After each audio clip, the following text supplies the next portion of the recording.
1.5 millones de ciudadanos los que serán funcionarios de casilla. Y para este y más temas, fuimos a la Casa de la Democracia para platicar con su presidente.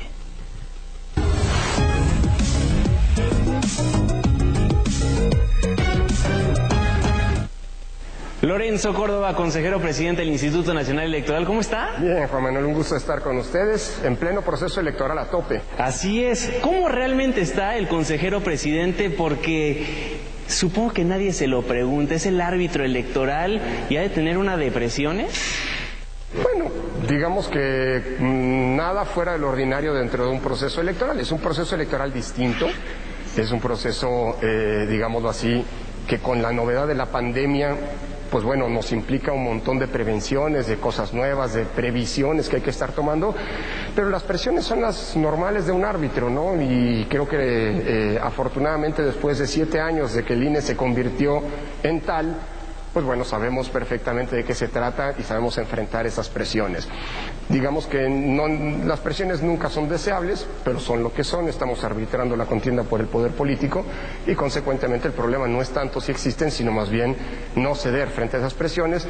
Y como te digo, ya llevamos un rato ensayando justamente esas actitudes, ¿no? Pero cambian las presiones en un año electoral complejo, el año donde más cargos de elección popular están en juego, donde tenemos a un poder ejecutivo que está muy presente en la contienda. Entonces, algo ha de cambiar en cuanto a las presiones. Sin duda, son de muy diversa índole, pero bueno, finalmente el rol del árbitro es, más allá de la complejidad del juego que le toca arbitrar, hay juegos que son sencillos de arbitrar, hay juegos que están casi, me atrevería a decir, predefinidos, aunque los juegos luego dan sorpresas. Sí.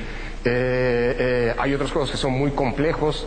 Los clásicos siempre son mucho más intensos y arbitrar un clásico es mucho más difícil que arbitrar un partido más sencillo. Esta es una elección compleja.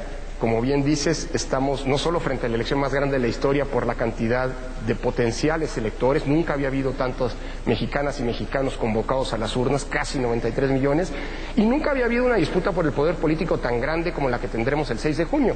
Casi 21,000 cargos de elección popular, 3,000 más de los que se eligieron en 2018. Sí. Esto evidentemente le da una complejidad mayúscula y por supuesto se exige mucho más al árbitro. Las jugadas, déjame utilizar la metáfora del fútbol, son más rudas, sí, y por lo tanto hay veces que hay que recurrir mucho más seguido al VAR, ¿no? Y hay veces que hay que usar con más intensidad las tarjetas para evitar que el partido se salga de control. Pero fuera de eso, digamos que es parte de la naturaleza misma, del rol mismo que tiene un árbitro electoral, ¿no? Consejero presidente, luego cuando platico con personas de que voy a entrevistar al presidente del Instituto Nacional Electoral, como que no saben muy bien lo que hace el INE. Sí nos da nuestra credencial de votar, se encargan de organizar las elecciones, pero en términos generales, para que el auditorio sepa la importancia del árbitro, ¿qué es lo que hace la institución que usted encabeza? Mira, digamos que el INE es una de las instituciones más complejas del Estado mexicano porque desarrolla muchas actividades. Digamos que, y esto se puede explicar en buena medida también a partir de la historia del propio instituto. Hace 30 años, cuando nació el IFE en 1990, la principal función, el propósito para el cual nació, fue organizar elecciones en condiciones ciertas y creíbles, es decir, procesos electorales en donde la gente tuviera condiciones para votar de manera libre, ¿no? Y que tuviera la certeza de que los votos se contaban y se contaban bien. Es decir, la organización de las elecciones es la primera de las funciones del Instituto hoy Nacional Electoral. Pero además, con el paso del tiempo, hubo un problema en nuestra historia política, que era generar condiciones de equidad en la competencia. O, dicho como nos gusta decir, generar las condiciones de cancha pareja. Sí, claro. Por supuesto, estas condiciones derivan de la ley, pero alguien tiene que verificar que efectivamente estas ocurren. ¿Y quién las verifica? El INE. Por lo tanto, el INE también tiene la función de vigilar que los gobernantes, que los actores políticos, pues cumplan las reglas que se han dado para que el juego se lleve a cabo adecuadamente. Una tercera función es la función, y aquí es donde empieza a entrar la lógica arbitral. La tercera función es propiamente la lógica arbitral. Cuando en una contienda electoral un partido se queja de otro, ¿a dónde va? ¿A dónde se busca resolver el problema? ¿Dónde se generan esas denuncias? Ante el INE. Y el INE tiene una función, en consecuencia, de establecer, junto con el Tribunal Electoral, si se han violado o no las reglas, y si se han violado, establecer medidas de reparación y sanciones. Sí. Es una función muy compleja, porque obviamente quien denuncia a otro, busca que ese otro sea sancionado, y quien es denunciado busca no ser sancionado, claro, ser absuelto. Entonces aquí es donde empiezan los problemas, digámoslo así, porque ya no está el interés común de que las elecciones se organicen y salgan bien, sino además aquí ya hay un litigio de por medio. Parte de la equidad en la contienda tiene que ver también con la fiscalización. El INE es el responsable de vigilar que el dinero que entra, que reciben los partidos, que reciben las y los candidatos, y lo que gastan, efectivamente cumpla con los límites y prohibiciones que establece la ley. Que no se utilice dinero mal habido, que los límites de aportaciones se cumplan, que todo lo que se gasta se reporte, y si no, se imponen sanciones. La función de fiscalización es también una función muy compleja del propio instituto, pero de la que depende que el juego se lleve a cabo bien. Otra función es y tiene que ver con la equidad, que en la radio y en la televisión todos los partidos tengan el acceso que la ley prevé. Que no se compre publicidad política en radio y televisión, que los gobiernos no utilicen la propaganda gubernamental para beneficiar o no a algún partido político, en fin, y todo esto el INE lo tiene que revisar, el INE monitorea todas las estaciones de radio y televisión para vigilar que efectivamente las reglas en esta materia se cumplan. El INE además nos provee de la identidad. La credencial para votar, si bien tiene el propósito fundamental de que podamos identificarnos al momento de emitir el voto y que nadie pueda votar dos veces, en realidad en los hechos la credencial también se ha convertido en el mecanismo de identidad más importante en nuestro país. Y se te pide para trámites bancarios, vaya, hasta para la vacuna se te pide, y está bien que se pida. Lo que está mal es que te lo fotografíen la credencial, eso no se vale. Pero que te pidan la credencial para que te identifiques y sepa que eres la persona que dice ser, pues eso es importante. Eso entre muchas otras atribuciones, pero esas son las fundamentales. Entonces, en efecto, el INE es una institución muy compleja que por su capacidad de regulación afecta eventualmente a muchos intereses, sí, y por lo tanto la cantidad de presiones que se ciernen sobre el INE son muy importantes. El problema, como te decía, es no ceder esas presiones, ¿no? Bueno, ahí ya entendimos un poquito lo que hace el Instituto Nacional Electoral, ya conocimos al árbitro electoral. Si me lo permite, vámonos a un breve corte comercial, nos vamos a la pausa, pero al volver preguntarle, COVID-19 y las elecciones más grandes en la historia del país. INE, Poder Ejecutivo, y también hay que hablar del Instituto Nacional Electoral y los partidos políticos, qué le dicen, cómo se tratan. Volvemos después de este corte comercial, no se vaya, ya volvemos. Los malos gobernantes son elegidos por los buenos ciudadanos que no votan. George. Regresamos. Gracias por continuar con nosotros. Elecciones 2021, tú decides. Consejero presidente, muchísimas gracias por continuar con nosotros. Al contrario, un placer. La COVID-19, el virus SARS-CoV-2 anda rondando el mundo, anda en la República Mexicana y tristemente es durante un periodo electoral cuando la pandemia es noticia. Y también será noticia las elecciones 2021. 6 de junio es la fecha exacta. ¿Cómo va a lidiar el INE con este virus que anda rondando nuestro país? Bueno, creo que esta es una pregunta muy importante porque efectivamente probablemente la mayor novedad de estas elecciones es que se tienen que realizar en tiempos de pandemia. Y digo se tienen que realizar porque si no se llevaran a cabo, esto implicaría que no se podría instalar la Cámara de Diputados el 1 de septiembre de este año, y esto significaría que no habría presupuesto, porque es la primera gran actuación que va a tener que hacer la nueva legislatura, con lo cual entraríamos en una crisis constitucional inédita y absolutamente indeseable. El punto es cómo hacemos las elecciones para que los derechos políticos de votar, de ser votado, de elegir a nuestros representantes, de premiar o castigar las acciones de gobierno con nuestro voto, no entre en colisión con el derecho a la salud. Y aquí es importantísima también, digamos, no solo la actuación del Instituto Nacional Electoral, sino la responsabilidad de todos los actores políticos, como ocurre en la pandemia. Sí. Combatir una pandemia implica un conjunto de responsabilidades colectivas, significa cuidarme para cuidarte, y así sucesivamente. Estas no son las primeras elecciones que se realizan en el mundo desde que la pandemia de SARS-CoV-2 irrumpió el año pasado. Varias experiencias se han realizado. Es más, en México, recordarás, en octubre pasado llevamos a cabo las elecciones en Coahuila y en Hidalgo en este contexto novedoso. Lo que te puedo decir es que para que las elecciones salgan bien y no se, digámoslo así, no se genere un problema en términos sanitarios, se tienen que cumplir una serie de condiciones y buenas prácticas que se han aplicado en muchos lugares del mundo. Hoy la experiencia comparada te refleja lo que hay que hacer y lo que no hay que hacer, cuáles son las maneras de realizar elecciones en condiciones sanitarias adecuadas. Las elecciones en Coahuila y Hidalgo fueron muy exitosas desde este punto de vista. Fue buen ejercicio. Absolutamente, primero porque nos permitió ir ensayando una serie de protocolos, de prácticas que hoy están justamente poniéndose en marcha de nueva cuenta. Pero además, si tú ves la curva de la pandemia en esos dos estados, no se alteró por la realización de las elecciones. Y estas son buenas noticias porque se cumplió ese propósito de poder salir, votar, elegir a nuestros representantes sin agravar el estado de la pandemia. La clave es una serie de protocolos sanitarios que se han venido instrumentando en prácticamente todas las actuaciones del INE. Cuando recibimos a decenas de miles de personas en nuestros módulos para que tramitaban su credencial, se aplicaron estrictos protocolos sanitarios.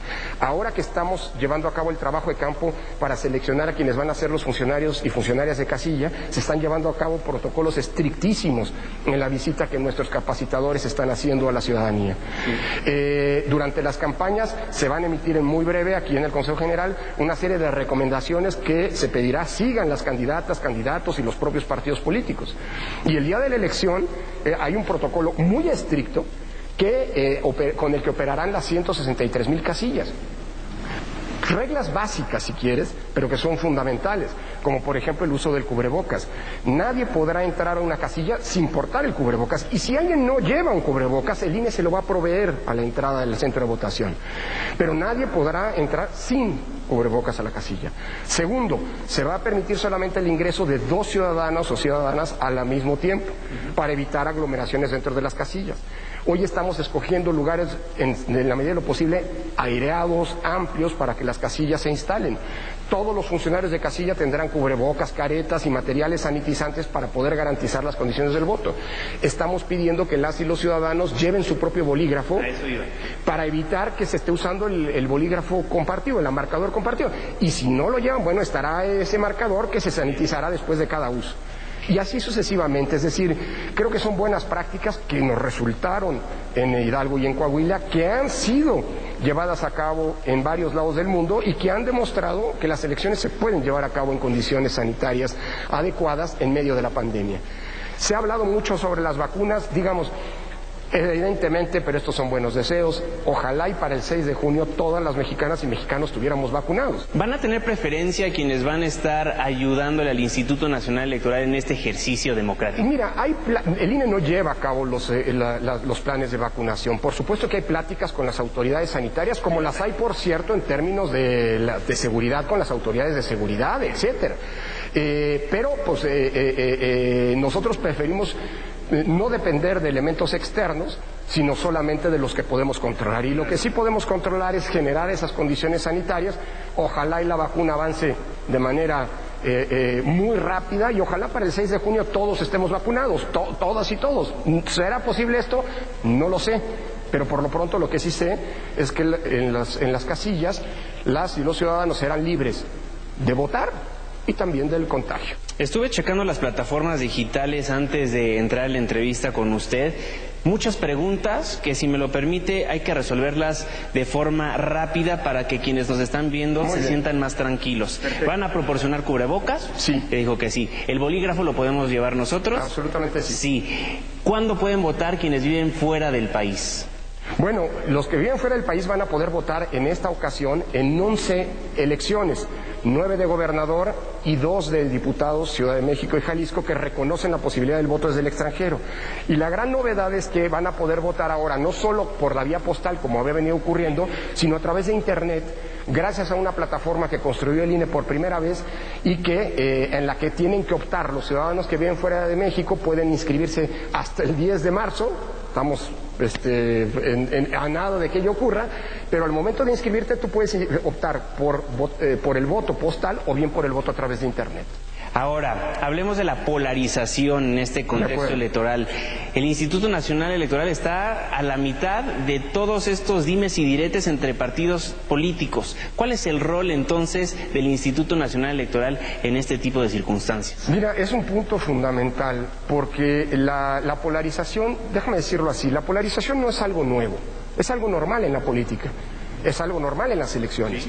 Pues es la disputa por el poder, ni más ni menos. El punto es que en democracia la polarización tiene cauces institucionales para procesarse. Para eso son las campañas, son los espacios del contraste, de la confrontación, incluso hasta si se quiere de la descalificación del contrario, de cara al público.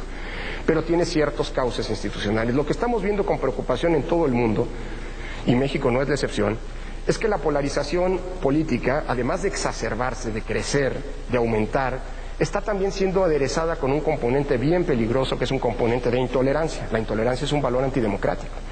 Es decir, al adversario ya no se le ve como alguien legitimado para competir, sino alguien que de entrada descalificas, ¿no?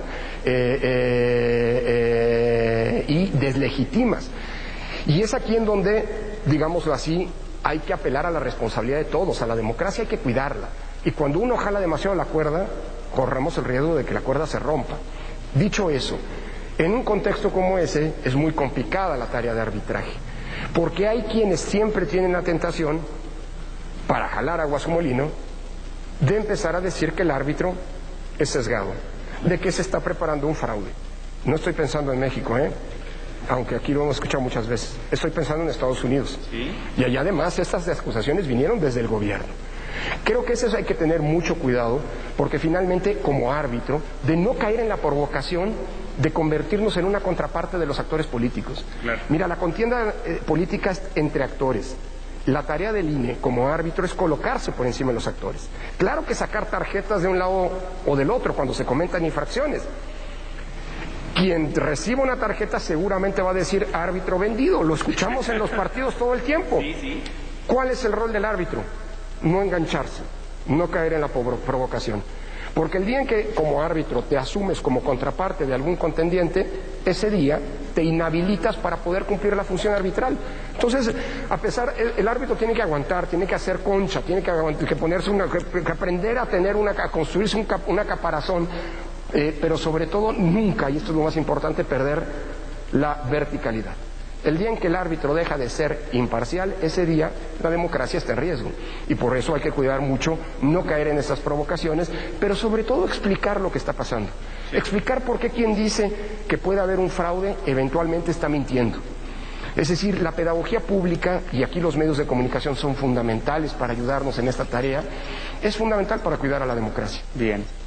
Pues, consejero presidente, me encantaría platicar más con usted, pero el INE me marca un corte comercial forzoso, entonces tengo que despedirlo. La Constitución. La Constitución. Las reglas del juego que todos hemos pactado y que nos han permitido, Juan Manuel, tener una convivencia democrática pacífica como la que hemos tenido. Y ya entendió el rol del Instituto Nacional Electoral. Consejero presidente, muchísimas gracias por estos minutos. Un placer. Gracias a ti. Nos vamos a un breve corte comercial, nos vamos a la pausa. Al volver, más información, análisis, entrevistas, elecciones 2021, tú decides. Las elecciones a veces son la venganza.